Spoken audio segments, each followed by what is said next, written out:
अस्सलाम वालेकुम जी, मेरा नाम आमिर बिलाल है। नाज़रीन, फरवरी का महीना शुरू हो चुका है और भारत को वो पुराने ज़ख्म याद आना शुरू हो चुके हैं और यही वजह है कि वो काम जो वो फील्ड में नहीं कर सका, अब वो सोशल मीडिया के ऊपर या दूसरे जो प्लेटफॉर्म है उनको यूज़ करके पाकिस्तान के ख़िलाफ़ अपनी खिफ़त मिटाने की कोशिश कर रहा है। इसी की एक मिसाल जो बड़ी देखने को मिली कल, वो ये थी कि भारतीय मीडिया के ऊपर ईरान के हवाले से एक बड़ी ख़बर जो है वो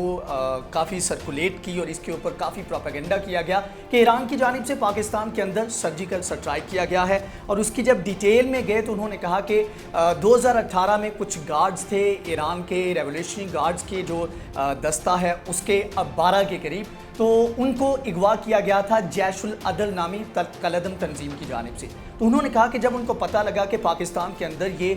मौजूद हैं और तो उसके ऊपर उन्होंने खुद से एक्शन लेते हुए वहाँ पर 2 जो गार्ड थे उनको बाजियाब करवाया, पर इसको उन्होंने सर्जिकल स्ट्राइक और कामयाब ऑपरेशन का नाम दिया। एक तरफ तो तकलीफ़ है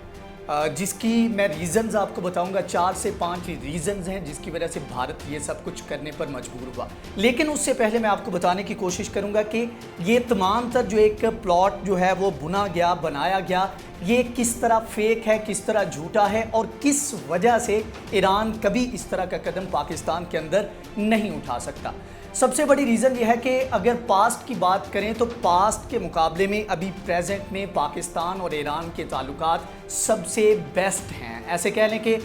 जो पास्ट में थोड़ा सा गड़बड़ी होती थी भारत की वजह से, उसको छोड़ के पाकिस्तान बहुत पीछे छोड़ा है और ईरान और पाकिस्तान के ताल्लुकात इस वक्त बहुत अच्छे हैं। उसकी कई वजूहात हैं। एक तो ये कि ईरान के ऊपर जो प्रेशर बिल्ड किया गया सऊदी अरब की जानिब से डोनाल्ड ट्रंप के साथ मिलकर, ये वो वक्त था जब ईरान के ऊपर सबसे ज़्यादा प्रेशर था और ऐसे वक्त में पाकिस्तान वो वाहिद मुल्क था, पाकिस्तान हमसाया होने के नाते ईरान के साथ खड़ा नजर आया। या ऐसे कह लें कि अगर साथ उस तरह नहीं खड़ा था, लेकिन पास्ट में जब सऊदी अरब की वजह से ईरान की मुखालफत किया करता था, उस तरह का कदम जो है पाकिस्तान की तरफ से इस मरतबा नहीं उठाया गया। एक और रीज़न ये है कि एक तरफ तो जब पास्ट में हम देखते थे तो भारत के साथ ईरान के ताल्लुकात अच्छे थे, तो अब वो ताल्लुकात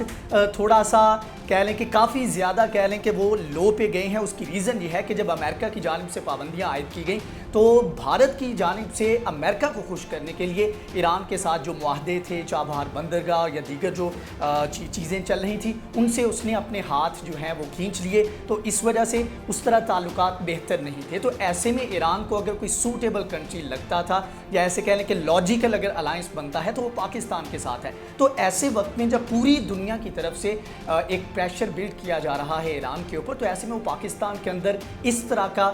कोई भी ऑपरेशन नहीं कर सकता।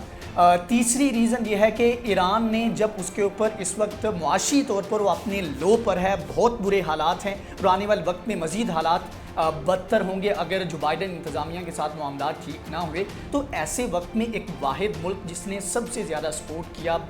ईरान को, वो था चाइना। और अभी भी चाइना बहुत बड़े लेवल के ऊपर ईरान के अंदर इन्वेस्टमेंट करके बैठा हुआ है। तो चाइना के जो पाकिस्तान के साथ ताल्लुकात हैं वो भी सबको पता है। तो ऐसे में चाइना एक फैक्टर है जिसकी वजह से ईरान पाकिस्तान के खिलाफ इस तरह का कोई कदम भी नहीं उठा सकता। अब यहाँ पर सवाल पैदा होता है कि अगर ये सारी चीज़ें इस तरह हैं जिस तरह बताई जा रही हैं, तो फिर भारत की जानिब से आखिर इस तरह का प्रोपेगेंडा क्यों शुरू किया गया? तो उसकी भी 4 से 5 वजूहात हैं, 4 से 5 रीज़न्स हैं जिसकी वजह से भारत की जानिब से ये कदम उठाया गया। लेकिन उससे पहले आपको बताता चलूँ कि जब फील्ड की बात करते हैं तो फील्ड में पाकिस्तान को सेकंड्स लगते हैं भारत को नॉकआउट करने में, भारत को गिराने में। उसकी मिसाल है 27 फरवरी का वाक़या, जिसमें विदिन सेकंड्स पाकिस्तान ने अभिनंदन के तैयारे और साथ में एक और तैयारे को गिराया और उसको गिरफ्तार किया। जबकि रिसेंटली यौम यकजहती कश्मीर की एग्जाम्पल ये है कि MMA फाइट्स, अगर आपको पता हो कि मिक्स्ड मार्शल आर्ट फाइट्स होती हैं और इसके ऊपर जो है वन चैम्पियनशिप के नाम से एक बहुत बड़ा एक प्लेटफॉर्म है और इस वक्त कह लें कि सबसे ज़्यादा तेज़ी के साथ पूरी दुनिया में ये स्पोर्ट्स जो है ये अपना नाम बना रहा है, अपनी जगह बना रहा है। तो उसमें एक पाकिस्तानी रेसलर थे जिनका नाम था अहमद मुज्तबा। उनकी जानिब से भारतीय अपने हरीफ राहुल राजू को सिर्फ 56 सेकंड में, मतलब कि उसके 3 राउंड होते हैं, अगर चैंपियनशिप राउंड्स नहीं तो पहले राउंड के 56वें सेकंड में नॉकआउट कर दिया गया। तो कहने का मतलब यह है कि अगर फील्ड की बात करें तो पाकिस्तान का भारत उस तरह मुकाबला नहीं कर सकता। तो ऐसे में वो जो अपना बेस्ट करता रहा है, जो इससे पहले भी पास में उसने किया, जिस तरह के इंडियन क्रॉनिकल्स के नाम से पाकिस्तान ने डोजियर भी पेश किया, तो वो उसी हथकंडे को इस्तेमाल कर रहा है। एक तरफ जहां पर रिहाना की जानिब से ट्वीट किया गया और दीगर इंटरनेशनल सेलिब्रिटीज़ की जानिब से ट्वीट किए गए तो उनको खाने को दौड़े, तो दूसरी तरफ उन्होंने ये किया कि आज वो दिन है, 6 फरवरी वो दिन है कि जब भारत पूरा जो है वो बंद कर दिया गया है। किसानों ने नई दिल्ली और दीगर जो उनके कैपिटल की तरफ जाने वाले जितने भी रास्ते हैं उनको ब्लॉक कर दिया है। पूरे भारत में इस वक्त एहतजाज किया जा रहा है। तो इस चीज़ से नज़र हटाने के लिए या एटलीस्ट अपनी एक टेंशन को कम करने के लिए उन्होंने अपना पूरा जोर लगाया कि वो पाकिस्तान के खिलाफ ऐसा कुछ निकाल के लेके आए जो कि अगरचे उसके सर पैर ना हो लेकिन पाकिस्तान को इसमें इंगेज किया जाए। और राइटफुली अगर देखा जाए तो पाकिस्तान, अगर मैं यहाँ पर बैठकर बात कर रहा हूँ तो मैं इस चीज़ को एक तरह से डिफेंड कर रहा हूँ या भारत को एक्सपोज कर रहा हूँ। हालांकि जो डिटेल में बात की जानी चाहिए थी वो ये थी कि जो भारत के अंदर जो मामला चल रहे हैं, भारत के अंदर जो इस वक्त एहतजाज चल रहा है उसके ऊपर क्या पेशरफ्त है। तो ये वो एक कह लें कि 5th जनरेशन वार का एक फैक्टर है जिसमें भारत समहाउ इस वक्त बहुत सारी चीज़ों में अपने आप को उसने पहले रखा हुआ है, मुकद्दम रखा हुआ है और पाकिस्तान से काफ़ी आगे चल रहा है। लेकिन एनीवे रीज़न्स के ऊपर आ जाते हैं कि किन वजूहात की बिना पर भारत जो है वो पाकिस्तान से और ईरान के साथ ताल्लुकात की वजह से काफ़ी ज़्यादा तकलीफ़ में। पहली बात तो यह है कि एक मुल्क के अंदर जो एहतजाज चल रहा है जिसके ऊपर मैंने बात की उसमें हरियाणा, दीगर जितनी भी रियासतें न्यू दिल्ली के साथ लगती हैं तो उन तमाम तर रास्तों को किसानों की जानिब से बंद कर दिया गया है। जबकि इसके अलावा कश्मीर का मामला जिसको कल पाकिस्तान ने बहुत अच्छे से हाईलाइट किया और पाकिस्तान ने जो इंटरनेशनल कम्युनिटी थी उसको भी बहुत अच्छे से इंगेज किया, तो उस चीज़ का जो फैक्टर था या ऐसे कह लें कि जो उसके आफ्टर शॉक्स थे उनको कम करने के लिए भारत की जानिब से ये ऐसे कह लें कि सोशल मीडिया के ऊपर इसके ट्रेंड्स भी चलाए गए। और अगर आप भारतीय मीडिया उठा के देखें तो वहाँ पर जो असल मुद्दा है यानी कि जो किसानों का एहतजाज है उसके ऊपर आपको उस तरह खबर नज़र नहीं आएगी और एक बेबुनियाद किस्म की खबर के ऊपर इतना ज़्यादा वावेला मचाया जा रहा है। उसके अलावा एक और अहम डेवलपमेंट है, इससे पहले मैंने बात की थी एक वीडियो में कि किस तरह जो म्यांमार में, बर्मा में जो फौजी बगावत हुई है उसके पीछे भारत हो सकता है और भारत ने किस तरह बड़े लेवल के ऊपर पिछले 1 साल में वहाँ पर म्यांमार की फ़ौज को और जिस आर्मी चीफ ने अभी ये बगावत की है उसके साथ मुलाकातें भी की गई और उसको कितनी भारी तादाद में असलहा फ्राहम किया गया।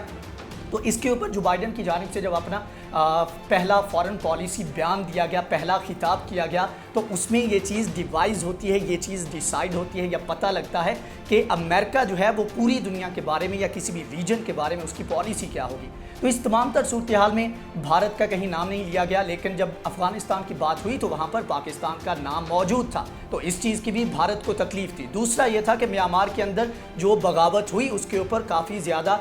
जो बाइडन की जानिब से कहा गया कि वो वहाँ पर अपने जो सफ़ीर हैं, जो वहाँ पर उनके की स्टेक होल्डर हैं, उनके साथ मुसलसल राब्ते में हैं और कोशिश कर रहे हैं कि इसके पीछे जो भी लोग हैं उनको बेनिकाब किया जाए। और ऑफकोर्स अगर मज़ीद तहकीकात होती हैं तो भारत भी इसमें बेनिकाब हो सकता है। तो ये वो मामलात हैं कि जिसमें भारत को तकलीफ़ है और भारत चाहता है कि जब उसके पास कोई जवाब देने को नहीं तो इस तरह का एक प्रोपेगेंडा किया जाए, इस तरह की एक हाइप क्रिएट की जाए जो कि असल मुद्दा है उससे तमाम लोगों की जो आलमी दुनिया इस वक्त किसानों के मामले को देख रही थी तो उसके ऊपर जो है वहाँ पर जो है लोगों की नज़रें हटाई जा सके। और राइटफुली बहुत हद तक इसमें वो कामयाब भी होते दिखाई दे रहे हैं क्योंकि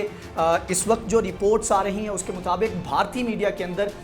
इसी इशू के ऊपर ज़्यादा बात की जा रही है, किसानों को लेकर उस तरह चीज़ें नहीं की जा रही। लेकिन किसान इस वक्त पूरे जोश में हैं और इनको आने वाले दिनों में लग पता जाएगा कि किसानों की मूवमेंट जो है कितने बड़े लेवल तक जो है ये फैलने जा रही है। ये कुछ डेवलपमेंट्स थी। और इसमें आपको बताता चलूँ कि ईरान के साथ जुड़ी हुई एक खबर है कि जिसमें यूएन इंस्पेक्टर्स की जानिब से नए एविडेंस जो हैं वो फाइंड आउट किए गए हैं। और लास्ट इंस्पेक्शन जो की गई थी उसमें उनकी जानिब से कहा गया है कि रेडियो एक्टिव ऐसा मटेरियल हमें मिला है जिससे पता लगता है कि ईरान बहुत बड़े लेवल के ऊपर इस तरह की एक्टिविटीज़ कर रहा है कि वो बहुत जल्द एटम बम बना लेगा। और ये वो एक्टिविटीज़ हैं जिसके बारे में उसने यूएन इंस्पेक्टर्स को इसके बारे में आगाह नहीं किया और दुनिया को इससे इस तमाम तर मामले से इन तमाम तर जो पेशरफ्त हुई है इससे उसने दुनिया की आंखों से ये तमाम तर जो पेशरफ्त थी इसको ओझल रखा। तो ये एक बड़ी डेवलपमेंट है आने वाले वक्त में। अब देखना यह है कि जो बाइडन और ईरान के मामला जो है वो किस रुख जाते हैं और किस तरह की सूरत हाल इख्तियार करते हैं। तो आज की वीडियो से इतना ही। अगर आपको ये वीडियो पसंद आई है तो इसको लाइक करें, शेयर करें, हमारे चैनल को सब्सक्राइब करें। नेक्स्ट वीडियो में हाजिर होंगे, तब तक के लिए।